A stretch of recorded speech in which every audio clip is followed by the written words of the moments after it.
The Star Sport podcast is brought to you by Access Credit Union. Access Credit Union, funding dreams for over 50 years.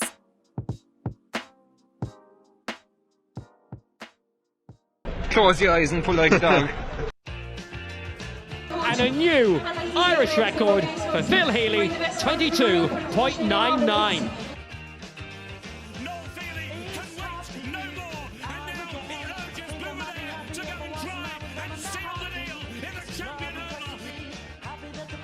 Christy Cooney hands over the Sam Maguire Cup to Graham Canty, Cork All-Ireland champions for the 7th time ever. Hello and welcome to the Star Sport podcast, where this week we are chatting to David O'Sullivan, who is the captain of the Barryroe team, who recently won their first ever Carbery Junior A football title following a brilliant win after extra time in a tight game against Kilmacabea. The men in blue didn't have long to celebrate after their victory because they were back out at the weekend in the Bon Secours Junior A championship, where they unfortunately lost to Castlemagner. But despite that, David was in great form when speaking to us today to reflect on their historic victory a couple of weekends ago. I'm your host, Dylan Mangan, and I'm joined today by Star Sport editor Kieran McCarthy. The Star Sport podcast is brought to you in association with our friends at Access Credit Union. Access Credit Union, where your bank really does matter. Choose credit union, choose local, choose community. Now we'll get to our chat with David in a while, but first, Kieran, we've had a lot of GAA on the podcast over the last few weeks, and don't worry, Newcestown and Dohenys fans, will get to ye in a while, but we want to start this week with some news that was kind of flown a little bit under the radar recently, and that is the fact that the International Olympic Committee, the IOC, has decided to drop lightweight rowing from the Olympic programme after Paris 2024 in, Kieran, I guess, what is a disappointing but not surprising move. That's probably the best way to describe it, Dylan. Disappointing but not surprising. So this has been in the offing for some time now, to be honest, that lightweight rowing would be dropped from the Olympic schedule, and the news was confirmed there in the last few weeks. And you're right, it has sailed under the radar a bit, which is quite surprising when you consider just how successful Irish lightweight rowers have been at recent Olympic Games. And you can actually narrow that down, how successful Skibbereen's lightweight rowers have been at Olympic level in the last couple of years. Go back to 2016, where Gary and Paul O'Donovan became the first Irish rowers ever to win an Olympic rowing medal. They won silver in the lightweight men's double sculls. And then in Tokyo, just 2 short summers ago, Paul O'Donovan and Fintan McCarthy went one better with Ireland's first ever rowing gold medal. And again, it was in that lightweight men's double. So the lightweight category has been very successful for Ireland at Olympic level.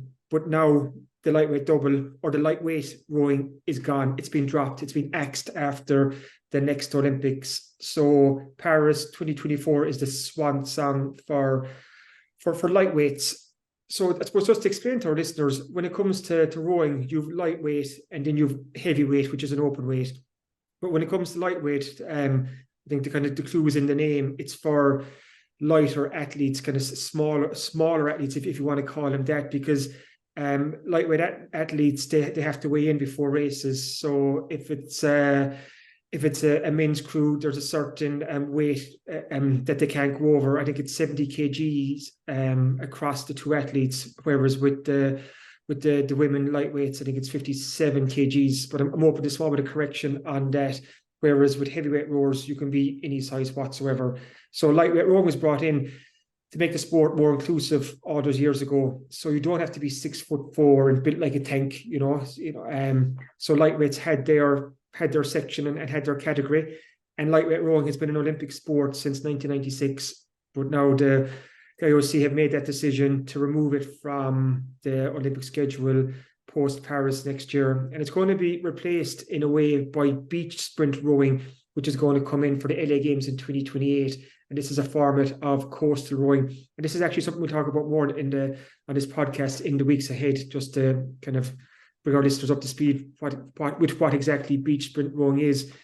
But just on the demise of lightweight rowing, it's a disappointing development. And I have an interview with Fintan McCarthy in Thursday's Southern Star when he's saying just as much.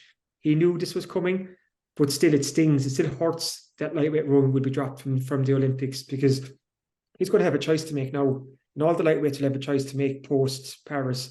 Do they try and go heavyweight and compete against the bigger athletes who are genetically bigger, or do they decide to switch to something like the beach event rowing if they want to continue in the Olympics? So that's a decision for another day. But just also, Dylan, just to point out, for Skibbereen Rowing Club, they put up a tweet when this news came out, and they said a sad day for lightweight rowing, and it really is, because Skibbereen Rowing Club is the most successful rowing club in this country. It's the nursery for some of the finest and best rowers this country has ever produced.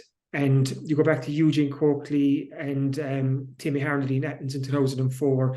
You had Richard Coakley in Beijing 2008. Obviously, Gary and Paul in Rio in 2016. Then you'd Paul Finton in Tokyo a few years back. And you'd also Aoife Casey, the club's first ever women's lightweight Olympian. And Lydia Heafy went as a sub as well. So as you can see, this club has been so successful at getting athletes to that level, all at lightweight. But now after Paris, it's going to be the end of an era, and it's one of Ireland's almost guaranteed medal hauls at the Olympics in recent years. It's gone. Yeah, I guess those are the kind of two strands to it, like you say. Is one is the participation, and two is the Olympic medals that Ireland especially and Skibbereen especially get. But like just on the kind of participation, I was reading an interview with Dennis Oswald, who was the president of Rowing's International Federation. He stepped down in 2014, and he was asked what his proudest achievement was. And he said that the development and increase in the number of national federations in rowing and the practice of rowing in different parts of the world. When I started, there were 67 national federations. Now there are 142. So lightweight rowing, in a sense, it did open it up to a lot of people who wouldn't really have seen rowing as a sport that they could participate in. Because, like we said, the heavyweight is an open weight, but you do have to be bigger to succeed in it and to do well in it. So it is a sad day in that sense, just for rowing in general. There was Britain's Mark Hunter. He won Olympic gold in 2008. He was a lightweight double. I think he won silver in 2012 as well. I can't quite remember, but he also said that while not everyone goes to the Olympics to win a gold medal, the lightweight rowing meant the participation of people who aren't giants, who can go to the Olympics and represent their country. Mm-hmm. So it is kind of, I guess that kind of leads into the kind of medal argument then. Obviously, we're blessed with medals in West Cork from Skibbereen rowers, and Irish rowers have done brilliantly in the lightweight. So it is sad as well in that sense. 100%. It's just been if you look at the last two Olympics in Rio and in Tokyo, even just from a fan point of view, the sheer joy that the lightweight rowers have given Irish people, this nation, this country, not alone put Skibbereen and West Cork on the map, but think back to almost the euphoria when Gary and Paul burst on the scene in 2016. Like, it was Gary and Paul mania. Like, it was absolutely incredible, and they were lightweight rowers. And just think back to Tokyo, and I know Tokyo was a kind of different Olympics because of COVID and all that, but what Fintan McCarthy and Paul O'Donovan did by winning that Olympic gold, and what the lightweights have done as well for Irish rowing, they've raised the ceiling, because before they came along to win the medals and do what they did, Irish rowers had never won Olympic medals. So the lightweights have shown what is possible, and they really have opened the door. And it's quite a successful time for rowing Ireland now.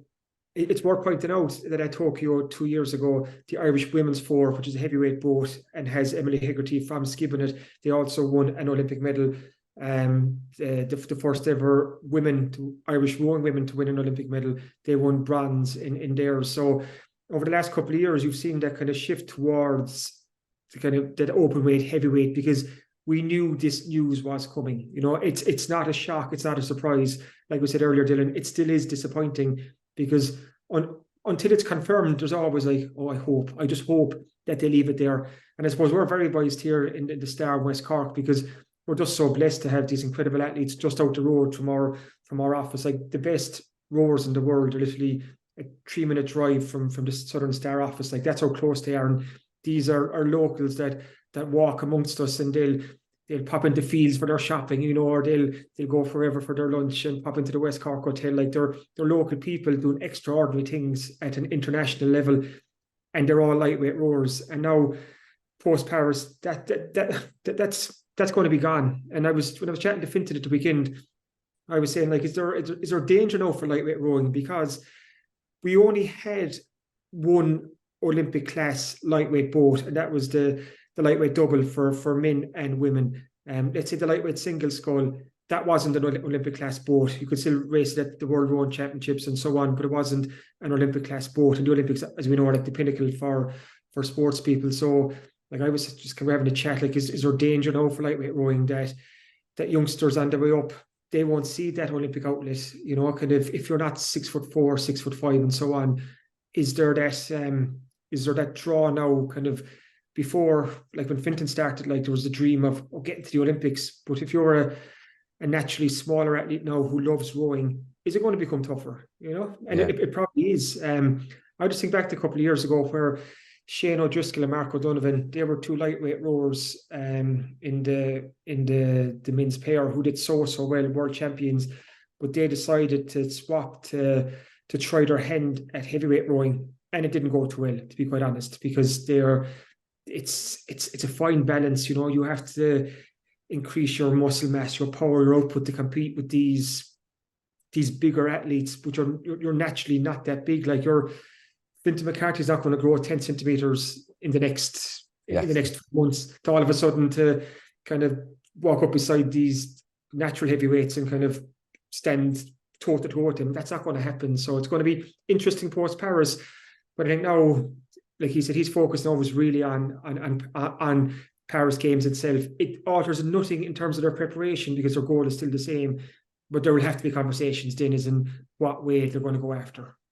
Yeah, completely. And just before we move on as well, I guess, like, one of the other things to take into consideration as well is the fact that a lot of the investment in Olympic sports in sports is in Olympic sports, and a lot of investment gets put in.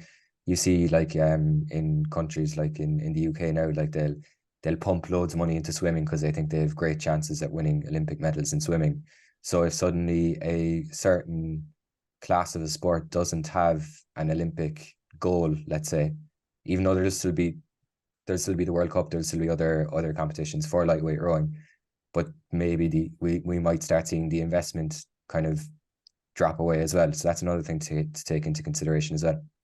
Because it's not the Olympics. Like, the Olympics is when it rolls around every 4 years, it's the biggest show that year, the biggest sporting show, and you're guaranteed Paris next year. Like, it's almost a home Olympics for us here. Like, it's so close. It's just across the water. We saw at the Rugby World Cup how many Irish fans were able to make the trip weekend after weekend, and we're going to have the Olympics just across the water from us in one sense. And, like, there's going to be a mass skibbereen exodus. I meet people on the street and they're already talking about Paris next summer. So it's going to be an incredible Olympics. And there'll be such interest in it again in skib and again in West Cork next summer, because we have locals who are competing at that level. But now it's kind of what's going to happen after. We'll just have to wait and see. But hopefully they'll go out in a blaze of glory next summer, Dylan. Yeah, absolutely. All roads lead to Paris, and make sure to pick up a copy of this Thursday's Star as well for that interview with Fintan McCarthy as well. Now, Kieran, this Saturday at 5 o'clock, Páirc Uí Chaoímh will bear witness to a West Cork derby as Newcestown and Dohenys go head to head in a bid to bring the Kevin McTernan Cup back west for the winter. And Kieran, let's start with Dohenys, because I reckon they are like greyhounds just waiting to fly out the trap and make their mark on the final. Like, they've had a long time to wait for this. They had a quarter-final bye. There was a 4-week wait before their semi-final win over Knocknagree. That was October 7th. We're recording today on November 7th, so that's a month. And by the time the game comes around, it will have been 5 weeks since that last game. So they'll be raring to go, won't they? Oh, like you said, they're greyhound. Like, that greyhound analogy is just brilliant, because they'll be wanting to race out of the traps. They just want to play this game. So this game has been put back because of the success of the Newcestown hurlers getting to the Senior A hurling final. Then that went to the first game went to replay, and then the county board decided to put on the replay the hurling final, and that pushed back the football final again. But we're finally going to get there. Saturday evening, Páirc Uí Chaoímh, Dohenys against Newcestown. What a game for West Cork football fans, because we're guaranteed the county title is going to come west on Saturday night. Where it's going to go, we don't know. Like you said, there Dohenys will be just so eager to get on the pitch and play a game of football. I suppose the challenge for Declan O'Dwyer, the manager, in the last couple of weeks is just to keep it ticking over. They've just been waiting and waiting and waiting. Whereas on one hand, Newcestown as a dual club, the footballers have been focused on hurling, so they've been playing championship games. So they're, in terms of match fitness, championship fitness, they'll be right there. Cause I know they're after a really long season in both codes. But the Newcestown players will have to kind of go to the well one more time. Whereas Dohenys are just like they'll be like an uncoiled spring. They'll really want to hit the ground running in the opening minutes, and because they just want to play this football game. And it's such a big occasion for Dunmanway. I was driving through the town yesterday evening, and the bunting is out there. Nearly every business has the green and white flags hanging off it. The town is just draped in green and white, because this could be a really, really big occasion, a really huge win for Dohenys if they can pull it up on Saturday night. They have been the form team in this year's championship. They won all their group games, including beating Newcestown by a point in their opener. Then they got to their semi-final. They got a bye direct to the semi-final, and they beat a good Knock Degree team 119-212. You factor in their win against Island Rovers and Bishopstown as well in the group stage. Like they've won all their games. Go back to the county league earlier in the year, they won Division 3 of the county league as well. So it's been a really, really good season for Declan O'Dwyer's men. And the question is, can they make it the best season yet? Yeah, and I'd say the anticipation must be off the scales in Dunmanway. Like you're saying, I open to correction here, but I don't think they've reached a county final since 2006, and they haven't won an adult county title since 1995. So like, it's a long time coming. I know I could be completely incorrect there, but it's a long time coming. And especially when you think back, I want to maybe think back to that game between Dohenys and Newcestown at the start of the campaign, July 29th that was, and Holly O'Sullivan was writing in the Southern Star in the build up to this game a couple of weeks ago, saying that was, and like an arm wrestle, but I imagine that the game this weekend will be a lot more open, and you can see both teams really going for it. It's going to be interesting to see how this game plays out. You'd be thinking that the Páirc Uí Chaoímh, that big open pitch, will suit Dohenys. They're fast, look at their full forward line, the likes of Fionn Hurley, Keith White, Mark Buckley. Like, those fellas are just, I said about the word uncoiled earlier, like they'll be raring for road, like, kind of they could eat up a pitch like Páirc Uí Chaoímh. So Newcestown will be wary of giving Dohenys too much room, they really will, because that Dohenys full forward line has the potential to wreak havoc if they can get the supply of ball, and they're just a lethal full forward line, and they're fast, zippy players who know where the post are and know where the goal is as well. But just to touch on something you said there, almost to give the historical context for our listeners, we've a few interviews actually in this Thursday Southern Star, and Tom Lyons had a chat with Mick Farr, who he describes as the godfather of Dohenys GA. And this is what Mick Farr said. He goes, believe it or not, when Dohenys won the Senior League this season, it was the first county board senior title in league or championship since the great county win back in 1897. We have won some secondary competitions, but never championship or league. This team on Sunday will really make history if they win the Senior A championship. It's a great incentive. And also, Dohenys have won titles on the way up, kind of county championship titles. But this would be the kind of the icing on top of the cake for Dohenys. If they can do it, that's the big thing. But on the other side, then you have a Newcestown team just after winning a county senior hurling title, who've played 2 county hurling finals in Páirc Uí Chaoímh in the last couple of weeks, and who are also chasing a really unique double. To win the Senior A in hurling and football in the one season would be incredible. It would be off the charts for Newcestown. So as much as Dohenys are chasing a bit of history, the incentive for Newcestown is huge as well. Yeah, you took the words out of my mouth there. I was going to say, like, the fact that they are chasing this unique double is one thing, but also the fact that they will be on cloud nine after beating Blarney in the hurling final. And that was a brilliant game, and lots of players involved, and that they will obviously be involved this weekend as well. So for Newcestown, what would their mindset be like going into this game? Will they be bullish? Because I know they were bullish going into the hurling final. They're very confident in their ability, and we talk a lot about the Newcestown spirit, but they're very talented as well. Yeah, and it's not too long ago. So the last season that Newcestown were up at Premier Senior level, they were relegated. So they have operated at that higher level over the last couple of years, and they have some really good footballers too. They're actually captained by Luke Meade, which I always find interesting because he's the Cork senior hurler who's captaining the Newcestown footballers. I think there's potentially a great story in that. He tells us in Thursday's Southern Star that there's more pressure on him when he's playing with the hurlers, the Newcestown hurlers, obviously because he is their talismanic figure.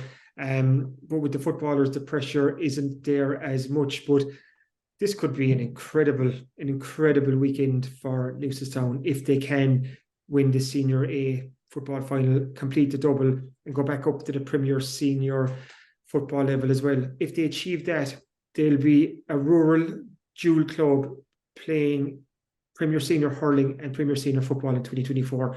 That's just incredible. So you can see, Dylan, whatever happens on Saturday evening in Páirc Uí Chaoímh, like the headlines write themselves, but there's such great incentives for both clubs. And here in West Cork, like I said earlier, we know like the winner's going to come from West Cork. Like who it's going to be, Jesus, I hope you're not going to ask me that question, because I'm not going to put my I wouldn't even say my reputation, put my name on the line, because it's such a hard one to call. Like go back to that first game, 9 points to 8, 1 point in it.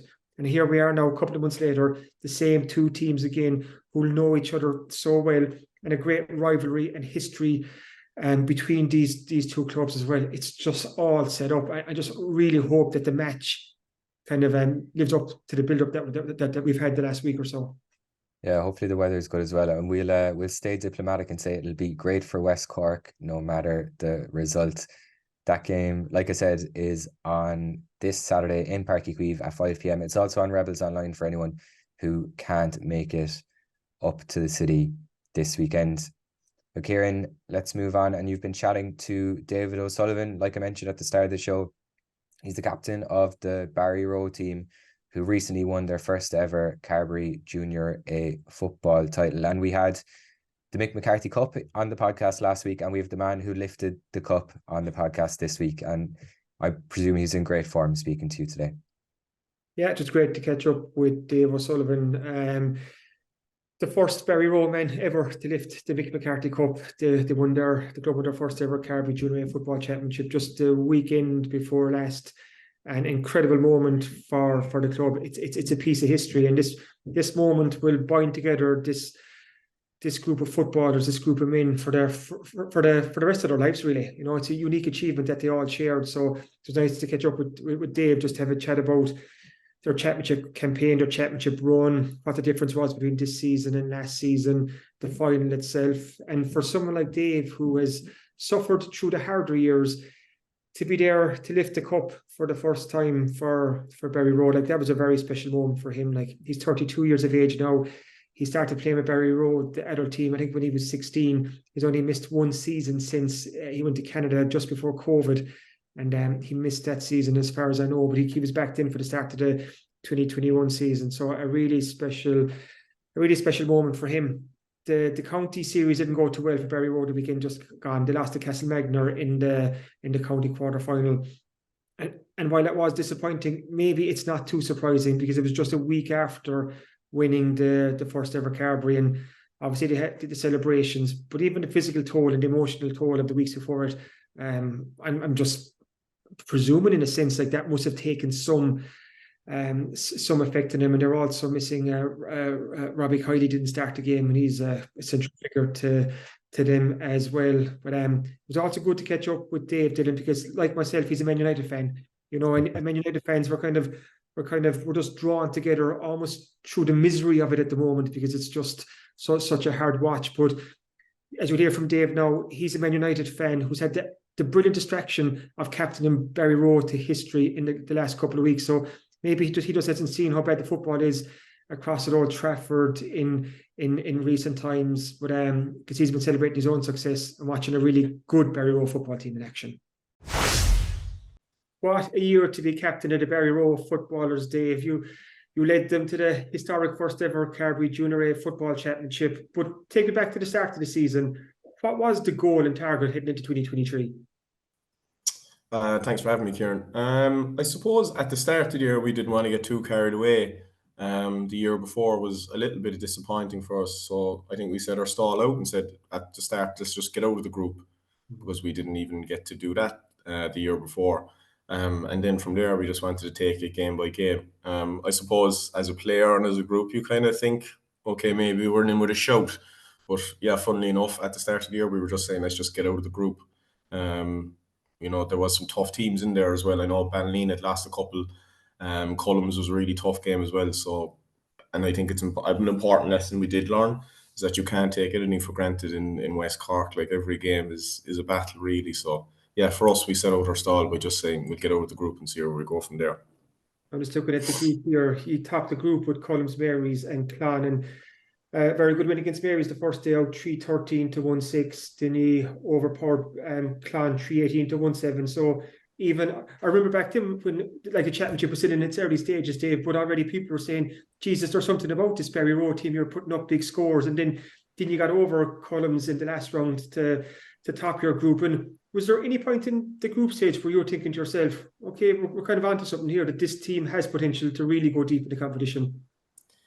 Yeah, like you always have it in the back of your mind. Like even the year before, we had a great win against Cora out in I think Ballinacaraga. Like, so I always have faith in the lads, and the great thing about the lads that we have is that they've been winning stuff all underage. Like they're not like me where they've been taking beatings for years and years and they're old and withered now at this stage. They have great belief in themselves and they're really talented as well. So I think quietly in the back of your mind, you're saying, yeah, maybe we have something a bit special here. But as we said at the start of the year, we didn't want to get too carried away and we just wanted to take it game by game. But I do think that Cullums game definitely was a springboard for us, because it was a game where it was kind of in between hurling as well, and maybe lads were a little bit tired, but we still found a way to win it, and we've won it by fellas coming off the bench. I remember Mark Crowley came on and he was outstanding. That was, I think, the first game he played for us. Donald Buckley came on after two very good games previous to that and kicked the winning score. So for us as a group, seeing fellas come on and contribute, and that we're not just a 15, we have at least 25 more who could actually come on and play. That's really, I think that was a big turning point for us, that we couldn't. I started thinking to myself that, yeah, Joe, maybe we could go a bit further. We're actually touching a great point there as well, Dave, that the success underage of IBAN, look at last season with the under-21 Carbery hurling and football. I think both finals won by a point. Even those championship runs in both codes, like they were so tight. So you have these young fellas coming onto the adult team who know how to win championships, who know how to win tight games, and they're obviously very good as well. So did that influx of youth really kind of, I suppose, freshen up the Barryroe team? Oh, massively, yeah. And it was needed as well. Like we had a lot of fellas that kind of left. Like I can take it back to years ago when I started playing with the lads that won the county in, I think, 2006 or 2007. I remember when they all kind of left roughly the same time, because they were all roughly the same age, and we were just left with a bare bones of a team, and it was just a matter of keeping things going. But then I saw the opposite side of that when I came back from Canada, and that I come back and you'd know the names, like, but I wouldn't see them a lot because I'm up in Cork, like, and I land into training for the first time and I look around and I know maybe like 4 or 5 people, and there's about 20 others I don't have a clue who they are. And then you kind of get to know them, and then you start looking at them training and you think, oh, these lads are good. But yeah, it definitely helps, like, and definitely in the Kilmacabea, in all the tight games we had, you can see that these lads aren't learning how to win. They've done it before.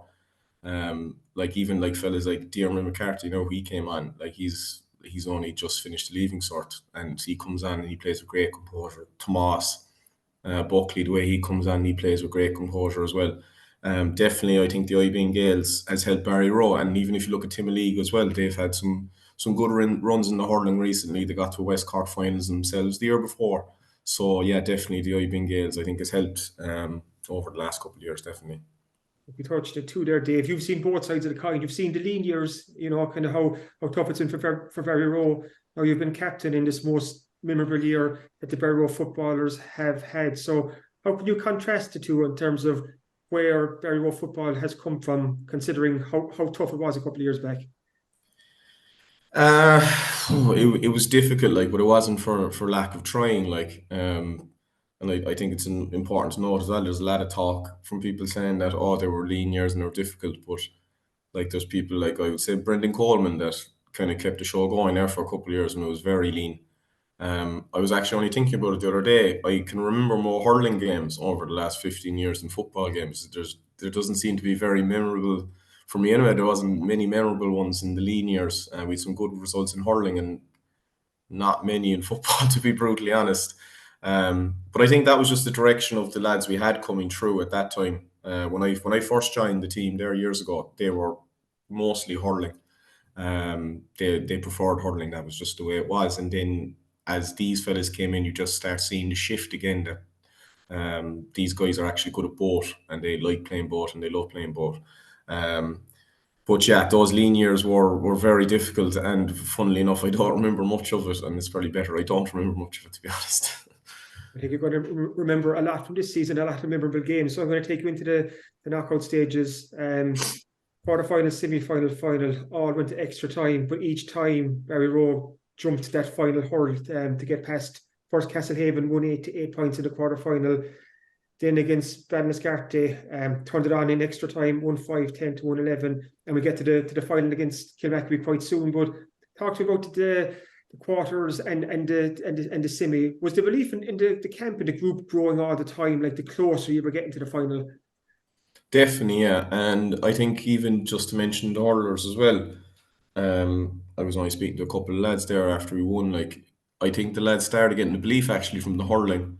When they beat Ballygarvan in the dying deaths of the game, Adam McSweeney scored a great goal to do it. And I think from there on, lads kind of started believing a bit more that we can push on and we can nearly achieve anything if we put our minds to it. But yeah, when we go to extra time, I don't know what it is.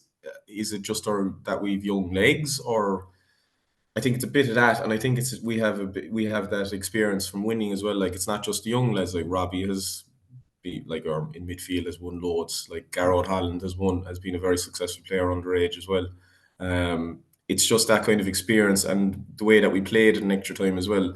I do find that when we went into extra time, we were never cagey. We just kept doing what we were doing, and I think that was a big part of it as well. Especially the Castlehaven game that day out in Ardfield it was a rotten day, to be honest. It was the rain and the wind and everything, but we kept playing the same way. And then once again, as I mentioned earlier, I remember Brian Donovan came on and he kicked a big score. I remember Mark Crowley actually came on and set up the goal as well. Yeah, so I think the key to it really was we just kept doing what we were doing, and we had the legs then to just drive on and play at a higher level then in extra time. And then you got through to the final against Kilmacabea, a team that knows how to win the Mick McCarthy Cup. I think there was 3 wins in 4 years there not too long ago. So what was it like the build-up that week of the final, knowing Friday night to Manway under Friday night lights, the biggest junior football game in West Cork every year, that Barryroe were there against a seasoned left side. So what was that week like for you, Dave? I suppose on a personal level, I was only thinking about there today. I was nervous, I won't lie, but I was still confident in the lads. Mm-hmm.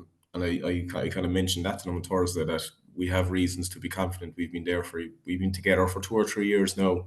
We've really good players. We have good backs. We have strong forwards. But the build-up itself was, I think, relatively calm. Fellas were fairly relaxed, considering. I think I was actually speaking to Sean, your colleague there, and we were talking amongst ourselves, and we were even saying that even having that extra time against Bal, where we actually went into 5th gear and we actually scored all those goals, probably gave us a bit more belief than if we just won normal time by a point. I think actually going on that extra 20 minutes and actually scoring all those goals gave us more confidence. But yeah, funnily enough, I might have been a bag of nerves, but everyone else seemed okay. It was fairly relaxed. We had 2 good training sessions, and we just had some chats amongst ourselves, just just to stay calm and trust the process. And so yeah, like I was a bag of nerves, but everyone else seemed to be okay, which was I was delighted with.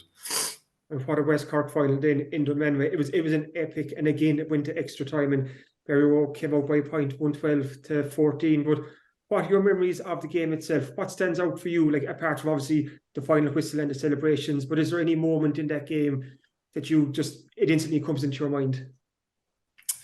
I suppose in Brian's goal, definitely. Anyway, that was a great goal. His growth anyway in the last year from being just a good scorer to being an all-round player has been great to see this year. And he scored a great goal, linking up again with your colleague Sean. He loves mentioning his assists, so I'll mention that. That was probably what kind of got us over the line. And then in extra time, I'd gone off towards the end of normal time, and seeing the lads come on, as we were saying. And I think that's a big growth for our team as well, that fellas have bought into playing roles and have understood that just because you don't have 1 to 15 on your back, that doesn't really matter. What matters is when you come on and what you do. And the 2 scores we did get in extra time, Sweeney's point, which it seemed to hang in the air for about 4 or 5 minutes. I didn't think it was ever going to come down, and but went over the black spot. And then Brian coming on and getting that score as well. To me, like as a captain, you can talk all the time about like fellas playing a role and understanding and playing for the team, but then seeing fellas come on and deliver and actually play their role and come on for the team, that's what was special to me. So I suppose the 2 moments for me were Ryan's goal, and then seeing those 2 points in extra time from fellas who actually came on and actually made the difference. But I suppose just to mention as well, Damien Gore, watching Damien trying to stop Damien Gore as well was next to impossible. He was absolutely outstanding. And it's worth to mention is that as good as Ryan was, on the other end, Damien Gore was incredible as well. He was incredible. I think he got 11 out of Lep's 14 points. Like he's some footballer. He's incredible. He's an incredible player, and yeah, I think himself and Ryan really put on a show for the people that were there. Like just some of the scores that were kicking were outrageous, and as a defender, you just have to just shrug your shoulders and just say, just sometimes there's nothing you can do. Like. Beat a team like Kilmacabea, like I said, like they know how to win the Mick McCarthy Cup, and to beat a team that has the likes of Damien Gore, Cork Senior in it, it shows how far this Barryroe team has come in the last couple of years. So just take me back to those seconds after the final whistle went, when Barryroe were Carbery Junior A football champions for the first time. Like, kind of, what are those seconds and minutes like? I suppose for myself, I couldn't control myself. I just started bawling, crying. Like you just get that all emotion, and like it was funny enough. Like I was a bit nervous going to the final, but I was even more nervous going into the Ballinascarthy game, because like I never had that opportunity to play in a West Cork final, and then to actually get over the line, that was a big relief. But when the whistle blew, it was just pure emotion. You could just see how happy everyone was. Like everyone was jumping and cheering. I think I might have been the only fella that was crying, but everyone else was cheering. It was just special because you just see like all these young fellas that that haven't been there as long as you, and they're just so joyous. But then you look over your shoulder and you see fellas like Garrod Holland, who's been there for me with years. I've been playing with him since I was 10 or 11. Fellas like Jerome, I've been playing with for years. Pa, who've been through really tough days, difficult days. Like Alan Kiley now, another fellow with a bad knee injury, but he still stayed around the panel and helped Holland train him in goal. Just seeing the joy in all their faces, and then you look into the crowd and you see kind of your family and you see friends, and you just see them all being happy as well. It's something that, as long as I've been around the Barryroe, I've never experienced that side of it really with Barryroe. There's been the odd good championship win that was good, like, but just to see the joy in everyone's face, like your teammates and the selectors and everything, it's special, like, and I'll never forget it, to be honest. And the nice thing was too, Dave, it fell on the Friday night of a bank holiday weekend, so I presume the celebrations went deep and hard into that weekend. Well, yeah, as with the first 2 days, yeah, but like what's great about this group as well is that it didn't go on ridiculously long either. We did try our best to try and get up for that county quarter final. Like I remember on Friday or on the Saturday, like I was having a great time. But like just speaking to a lot of the younger lads, they were saying we want to push on, we want to improve, and we want to give the county a rattle. And look, it didn't happen for us. These things happen, but that was a big takeaway from that weekend, is that obviously we had fun and we enjoyed ourselves and we went around Barryroe and we toured the various pubs, but lads were motivated to try and go back and win the county, and that's a great sign for us going to next year, that fellas are motivated and that they want to go further, and hopefully we can do that again next year. I think that county quarter-final just came almost a week too soon for you. Like, you played the West Cork final on a Friday night, and then the following weekend you're out in a county quarter-final, like we said earlier, coming off the back of 3 extra time knockout games on the way to winning West Cork. So physically draining, probably the emotion of winning the first West Cork, and then to go straight into a new championship in the county series. Did you feel that was one of the reasons where it just didn't work out in Macroom that day? No, I try not to be a fella that would blame like boards or divisions or anything like that. Like, they have a very difficult job, and you know, they had a difficult job last year. Like, so I don't want to go out of my way to criticize anyone, but yeah, maybe the emotion of it played a small bit, but I just think on the day Castlemagner were better than us, and that's something that we'll have to use going forward. That you know, when we get out of West Cork, maybe the football is a little bit more different. And you know, if we do get out of West Cork again next year, which we'll be hoping to do, that will be a bit more tuned into that. But no, I just think on the day we might have been a little tired, but I think on the day Castlemagner were better than us. It would have been nice to have had an extra week to prepare, but you know, life isn't perfect. You just have to get on with it at some point. Do you feel as well, Dave, the fact that Barryroe have now won your first West Cork Junior A, that it's like it's pressure release, it's monkey off the back, as in now that this team can even improve anymore? Like, can you see areas where you're thinking, oh yeah, this could just be the start of where this team could eventually end up? 100%, yeah. Like, I suppose it's a relief for me on a different side to the younger fellas, because for me it's finally I have something to hang up on the wall. I have some picture to put up on the wall for all the years I've been playing. But for these lads, it can be a starting point. Like, just say for example, Kilmacabea, like, they were in, I think, 8 finals in how many years or whatever. Like, they had to start somewhere. Like, so of course they'll use it as a kick on. And even on the hurling side of it as well, like, to get to a county semi-final was a huge for them as well. So yeah, I think the sky's the limit for the lads as long as they stay around. Like, I think there was pressure on the lads, but I suppose there was always talk about how good all these fellas were. But you have to remember that the majority of them are still under 21, which to me is absolutely mental. Like, they're so good and they're so experienced and they're so calm, and for the most part, most of them will be playing under 21 again. So yeah, I think it'll definitely be a stepping stone. But the main thing is that we make sure it's a stepping stone and fellas don't get carried away.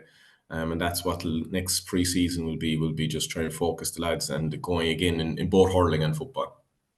And you feel too that, like, it's probably over the winter where the magnitude of what you've achieved will sink in, because you've been straight winning a West Cork into a county game. But now with the season over, it'll, like, you've the chance to reflect on the campaign and what this group has achieved, and almost the bond that this group has created, because this will bind you together forever in the annals of Barryroe GA history. Like, it's what you achieved had never been done before. So do you think it's kind of over the winter, coming into Christmas and so on, that lads will just kind of just take that step back and say, Jesus, what a season?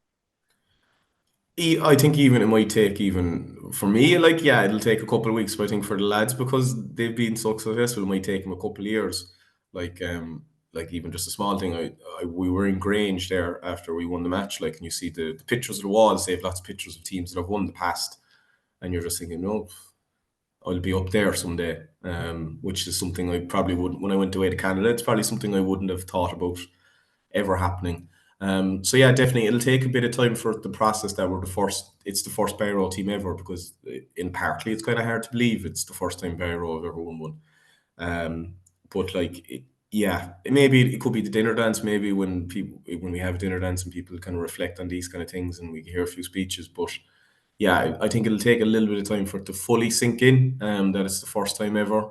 But even like the write-up in the Star was like the way that it was written up, like that kind of made you reflect on how big a deal it was. But hopefully over the winter now, fellas will understand what it really meant, and they'll use it as motivation to go into next season now again.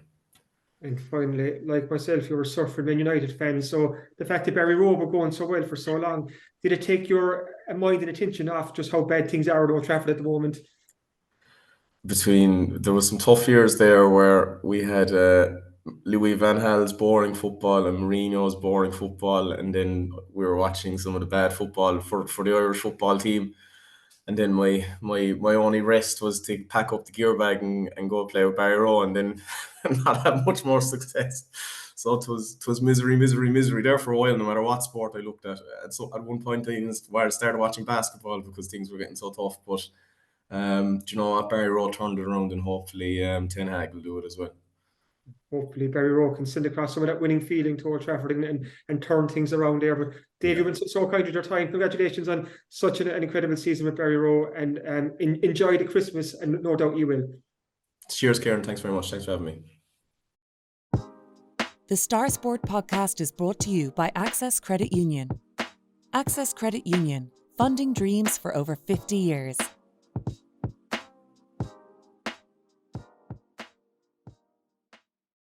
Welcome back to the Star Sport podcast, and now it's time for us to take a look ahead at this week's Southern Star. Kieran, I'm sure there's plenty for Dohenys and Newcestown fans to look forward to in this week's edition. Yeah, we've big build up to the big match this weekend, so we've 3 pages of coverage there, news from both camps, and Tom Lyons also takes a historical look at the rivalry between Dohenys and Newcestown going back to the very start. So that's a really enjoyable piece by Tom Lyons and well worth checking out. It's a really busy Star Sports section for what we are now, the second week of November. So looking at some of the highlights, we've an interview with Mark Collins, the Castlehaven captain, because Haven are out against Cratloe in a quarter-final of the Munster Senior Club Football Championship this Sunday. And we also have an interview with John Evans, the Kilmacabea manager, because Kilmacabea are in Munster Club action as well this weekend. There was a lot of Junior A, Junior B county football and hurling games on the weekend just gone. A disappointing weekend for many. The Clon Hurlers were hammered by Ballinora. Like we said earlier, Barryroe lost to Castlemagner. Bantry Blues lost in the Junior B hurling. But in Junior B football, both Garnish and Goleen won their quarterfinals, and they meet this Sunday in Bantry in an all West Cork county semi-final. So we have match reports from both of their quarterfinals in Thursday Star. Also a huge weekend for the O'Donovan Rossa ladies football team. They're in a Munster Junior A football final action this weekend to take it on Clownmac My Van of Kerry. So I have an interview with the manager, James O'Donovan. We also have a very fun Q&A with O'Donovan Ross's Cork star, Laura O'Mahony, where we've asked her the questions that really do matter. And I'll give you one example, Dylan. We say to Laura that we need 2 of her teammates to make up a women's 4x100 metre relay team to go alongside Phil Healy and Joan Healy. So who will Laura pick? And I'm not going to give away the answers. And she also tells us which teammate she'd bring to a desert island with her. If it was the injury time of the Munster final, give her 2 points down and they win a penalty, who would take that penalty? You'll have to see Thursday Southern Star to see who Laura picked. So loads there for Donovan Rossa fans, because we also have big coverage of the recent 30th anniversary celebrations of the Skib men's team that won the All-Ireland Senior Club title back in 1993. Still the greatest ever achievement of a Carbery GA football team. Also, the Camogie All-Stars were on the weekend, and Libby Coppinger and Saoirse McCarthy both won All-Stars. So that's more silverware coming back into the region. We also have a lot of the usual stuff from the rugby, the road bowling, soccer, schoolboys, schoolgirl soccer, motorsport. So there really is something there for everyone. Loads there. And elsewhere outside of sport, Kieran, I know you don't like to think about it, but we have a Wild West Cork supplement in this week's Southern Star as well. So it's great for any kids in the family. There's a wildlife poster in there. We go through lots of West Cork wildlife. And readers can also start and enter a competition to win €1,000 in cash. We're giving away €1,000 over the course of this month as well. You have to pick up a copy of the Southern Star to see how to enter that competition as well. And as always, if you're further afield or you can't make it to the shops, you can subscribe to the Southern Star and get it on your laptop, tablet or phone. That might be a good one for any Barryroe fans, Castlehaven fans, Newcestown fans who didn't pick up a copy of last week's Southern Star, because if you subscribe, you can get last week's on your laptop, tablet or phone, and you can relive the final winning memories there. So just head to subscribe.southernstar.ie, enter your details, and you'll get an exact replica of the newspaper for less than €2 per week. As always, thanks for listening to the Star Sport podcast, and thanks again to our sponsors at Access Credit Union. If you've enjoyed this, please remember to rate, review, and subscribe wherever you get your podcasts, and we'll be back again next week. Thanks for listening.